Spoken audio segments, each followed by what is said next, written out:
there's a lot that we have already accomplished that we don't even look at as accomplishments. And so if you can get to the point where you can say, well, I've already pushed through something uncomfortable, or I've already done something that I didn't think that I was able to do, didn't have the skills to do, didn't have the confidence to even try, but yet circumstances intervened and I was forced to. I've already done these things. And yeah, they were in a different context. Maybe they were in a personal context and not a career context. Or in my case, they were in the theater and not in the science world. But it's proof of concept is already there. So what reason do I have to believe that it's not going to work again?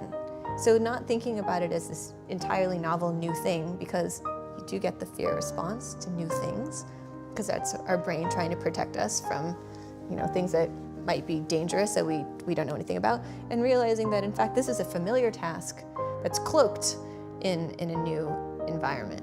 And so I think that there's a lot to be said for looking back at our successes and not just appreciating them, but really recognizing that the new challenges, in fact, are old dragons we've already slain. There's an old story about the elephant and the rope, where one day a man was visiting the zoo and he comes across all sorts of animals, from small to big, from weak to strong, all kept in cages to keep them from running away. Until he comes across these big, beautiful elephants, and he notices that they're not kept in a cage and there is no fencing to keep them from running away, but rather they are attached to these trees with these very thin ropes. And as confused and surprised as he was, he goes on to ask the trainer at the zoo, why are these elephants standing still and not trying to break away? Because that rope doesn't seem thick enough or strong enough to keep them from running away. The trainer went on to explain how when these elephants were only just babies, they were tied to the tree with a similar kind of rope. And back then, because they were not yet strong enough, they were simply just unable to break away no matter how many times they tried. And eventually, after numerous unsuccessful attempts, they just simply gave up. And now, as big, strong, and capable as they are, they no longer try to break away. Not because the rope is significantly strong to keep them from running away, but because they have been conditioned based off of their past experiences to believe that it is simply just not possible. In other words, it's no longer the rope that's limiting them from their freedom, but rather their limiting beliefs of whether or not they are capable. As humans, we are no different. Our limiting beliefs often keep us from pursuing our goals and our dreams. We are held back by the stories that we tell ourselves about how we can't, how we are not good enough, how we are not strong enough, how we are not smart enough, and so on and so forth. So often, a lot of our ideas don't get past the thought process. We don't move into action because we have already chosen to believe that we are not capable enough.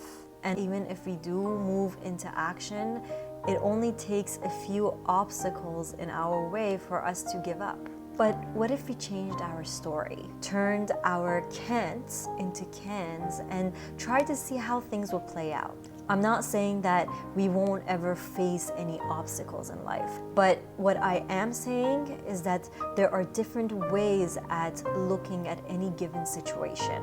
You can look at your goal and think, damn, this is really hard and I am simply just not capable of achieving this, and give up before even trying. Or you can look at the same goal and think, damn, this is really hard and I may not have the resources and the information that I need to achieve this goal yet, but I know over time, by educating myself, by learning new skill sets, by putting in effort, I can overcome whatever it is in my way and achieve this goal of mine.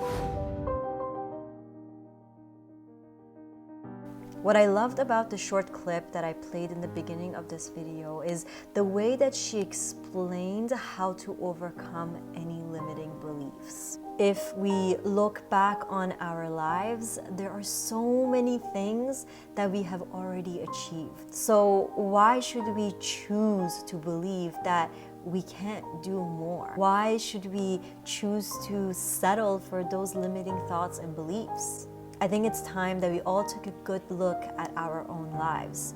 What is it that we crave to achieve? What is it that we crave to pursue? What are our goals? What are our aspirations? And what new story do we need to start telling ourselves so that we don't continue limiting ourselves from what we truly desire?